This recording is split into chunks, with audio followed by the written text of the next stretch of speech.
Do you guys want to meet a badass? This woman is fearless, she's courageous, and she took a stand against those who sought to implement martial law in South Korea. Yes, martial law. And this actually happened this week. Check out this clip.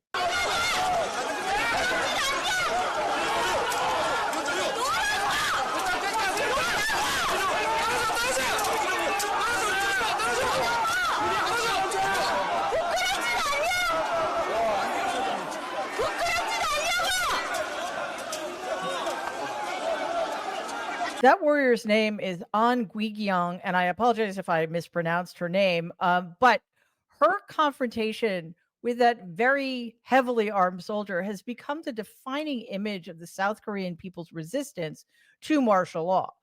After soldiers attempted to disrupt a vote in the National Assembly to overturn martial law, uh, Guigyang did not back down, even when faced with armed law enforcement. That kind of courage, the willingness to stand up against corrupt power, is exactly the kind of energy we need in the United States right now. Because here's the thing, while the president of South Korea came very close to instituting martial law in his country, Donald Trump has been talking about imposing martial law right here since the Black Lives Matters protests way back in the summer of 2020. While some Democrats are attempting to prevent him from having the power to do so before Donald even gets into office, it probably isn't going to be enough. So, I wanted to dive into the very real and terrifying possibility that Donald will abuse his power to the detriment of Americans while hobbling their rights to assemble and protest peacefully. But I also want to talk about what we can learn from what's been happening in South Korea. But before we get any further, I'd like to ask you please to like and share this video while also hitting the subscribe button to the channel. It's free. Okay, so back to what's going on. This week, Senators Elizabeth Warren and Richard Blumenthal sent a letter to President Biden and Defense Secretary Lloyd Austin urging them to put safeguards in place to prevent Donald Trump from misusing military power. The senators are asking the Biden administration to issue a policy directive that restricts the use of active duty military or National Guard forces against civilians unless specifically authorized by Congress. The directive would also narrow the application of the Insurrection Act, which Donald has been talking about abusing, requiring the president to consult with Congress before deploying troops domestically, except in cases where local authorities are unable or unwilling to protect civil rights. So let's provide a little historical context, okay? Why does this matter?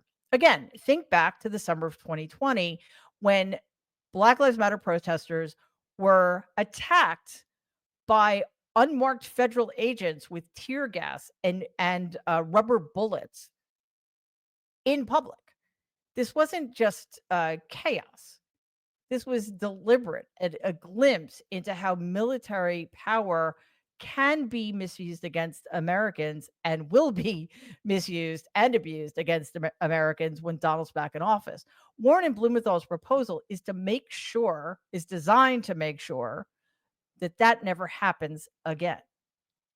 The goal here is clear: to ensure that the military cannot be weaponized to advance a political agenda. Given Donald's track record, these safeguards could not come at a more critical time.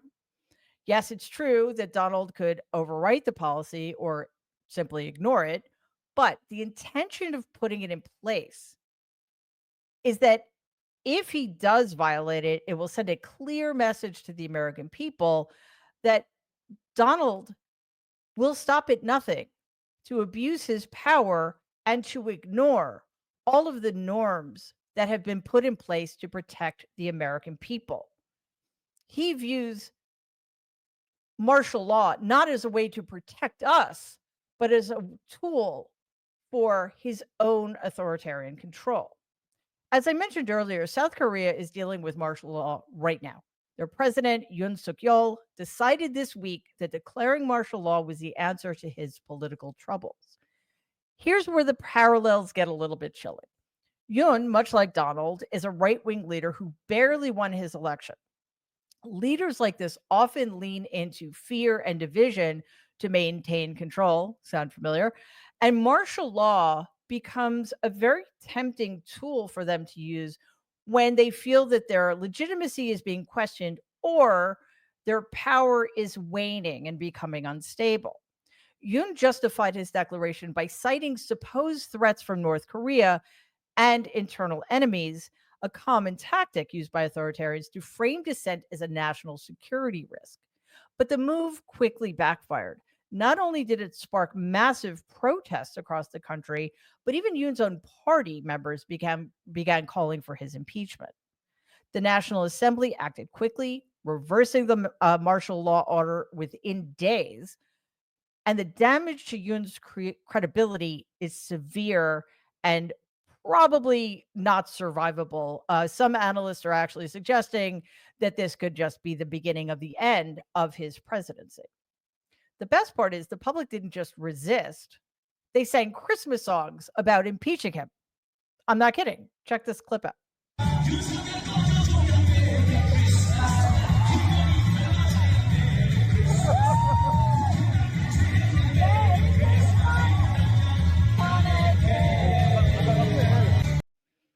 Who knew? If only we had as much to celebrate this coming holiday season. Anyway, why does this matter for us here in the United States? Well, because again, Donald Trump has explicitly been saying for years now that he wishes he had had the ability to impose martial law back in the summer of 2020. And now, as he comes into office for his second non consecutive term, there are no guardrails. Like, seriously, what is going to prevent him from doing this? But let's look at how things unfolded in South Korea, and I want to draw a parallel here. Okay, so gun control laws are very, very strict in South Korea. So many of the citizens who opposed the imposition of martial law were fighting back against heavily armed soldiers without having any guns of their own. Well, you would think that that would put them at a disadvantage, yes? Well, what they had helping them make their case was the fact that the parliament was almost entirely united against the imposition of martial law, and that included the president's own party, right? So, do we think the Republican Party would do anything to stand up against a President Donald Trump? I think not. So then what do we do when a lot of American citizens who may not be down with the idea of martial law being imposed here are themselves armed to the teeth? As we know, gun laws here are very lax, and there are more guns than people in the United States of America. Things could go very badly, very, very quickly. Imagine again if on January 6th, those protesters had not gone through metal detectors and were armed with guns and long rifles. I think January 6th would have ended up very, very differently. It would lead to chaos, violence, and a level of instability this country has never seen in modern history. But this isn't just about Donald. Okay. This is also about precedent. Once a leader uses martial law in order to cling to power or target his enemies en masse, what is going to stop the next person from doing so? What is going to stop said president from imposing martial law so that the next election cannot be held? Let's be clear, Donald knows exactly what he's doing. His rhetoric is designed to create fear and the circumstances in which a serious and significant portion of the American electorate would be okay with the imposition of martial law if they believed it was to protect them. So here's the takeaway: martial law isn't just a bad idea, it's a direct threat to democracy. So it's up to us to stop it before it's too late, which is what Senators Warren and Blumenthal are attempting to do.